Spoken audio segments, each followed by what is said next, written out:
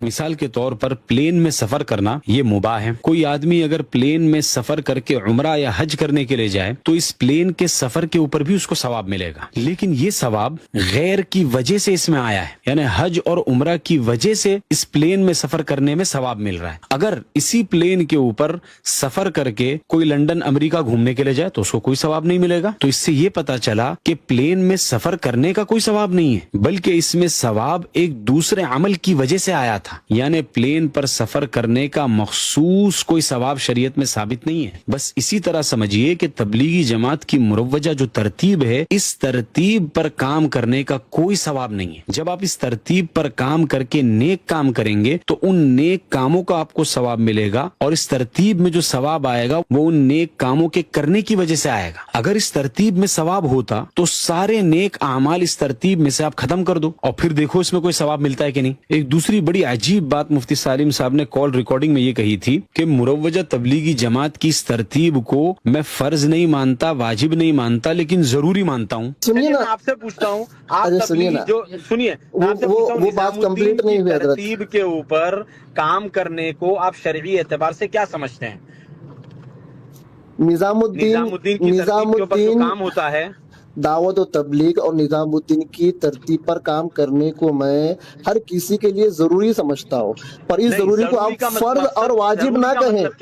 بھئی جب آپ نے اس کو ضروری قرار دے دیا نا، اب اس کو فرض اور واجب کہنے کی ضرورت ہی نہیں ہے، کیونکہ ضروری تو کہتے ہی اس کو ہے جس کا کرنا لازم ہو اور اس کے نہ کرنے پر ملامت کی جائے. اور بالکل یہی شان فرض اور واجب کی ہوتی ہے کہ ان کا کرنا ضروری ہوتا ہے اور نہ کرنے والے پر ملامت کی جاتی ہے. تو یہ چالاکی کر کے نا آپ علماء سے بچ نہیں سکتے کہ ضروری بول دو اور نکل جاؤ. آپ نے جب مباح کام کو ضروری قرار دے دیا تو التزام مالا یلزم کے شکار ہو گئے آپ. التزام مالا یلزم جب بدعت بنتی ہے یہ اسی وقت بدعت بنتی ہے جب کوئی شخص مباح یا مستحب کام کا التزام فرض یا واجب کی طرح کرنے لگے. چلیے اس سے آگے بڑھ کر میں آپ کو ایک اور بات سمجھا دیتا ہوں. مروجہ تبلیغی جماعت کی ترتیب زیادہ سے زیادہ مباح ہے، ٹھیک ہے. فقہا اور اصولیین نے مستحب کام کے التزام سے بھی منع کیا ہے، سور مستحبہ کے التزام سے منع کیا ہے. مثلا کوئی امام صاحب اگر جمعہ کے دن پہلی رکعت میں سبح اسم ربک الاعلی اور دوسری رکعت میں حل اتاک حدیث الغاشیہ پڑھے اور اس کا اس قدر التزام کرے کہ 55 سے 55 تک وہ امام صاحب انہی صورتوں کو پڑھ رہے ہیں اور کبھی بھی اس کو چھوڑتے نہیں، تو ایسے التزام کو بھی فقہا نے منع کر دیا. یہ دیکھیے صاحب ہدایہ کیا لکھ رہے ہیں. اب آپ ذرا غور کریں کہ ان صورتوں کو جمعہ کی نماز میں پڑھنے کا ذکر تو احادیث میں موجود ہے اور ان صورتوں کا جمعہ کی نماز کے اندر پڑھنا مستحب ہے، یعنی اس کے استحباب کے دلائل نصوص میں موجود ہیں. پھر امام صاحب اپنی زبان سے کبھی بھی اس کو فرض اور واجب نہیں کہتے، بس التزام کے ساتھ پڑھتے چلے جا رہے ہیں. تو مستحب ہونے کے باوجود بھی امام صاحب زبان سے فرض واجب نہیں کہہ رہے ہیں، پھر بھی فقہا نے ان صورتوں کے التزام سے منع کر دیا اور اس کو مکروہ قرار دیا ہے. تو اب آپ مجھے بتائیے کہ تبلیغی جماعت کی مروجہ ترتیب یہ تو مستحب بھی نہیں ہے بلکہ صرف مباح ہے، تو یہ کیوں کر مکروہ نہ ہو؟ ارے فرض اور واجب کہنا تو بہت دور کی بات ہے، جو ضروری آپ کہہ رہے ہو نا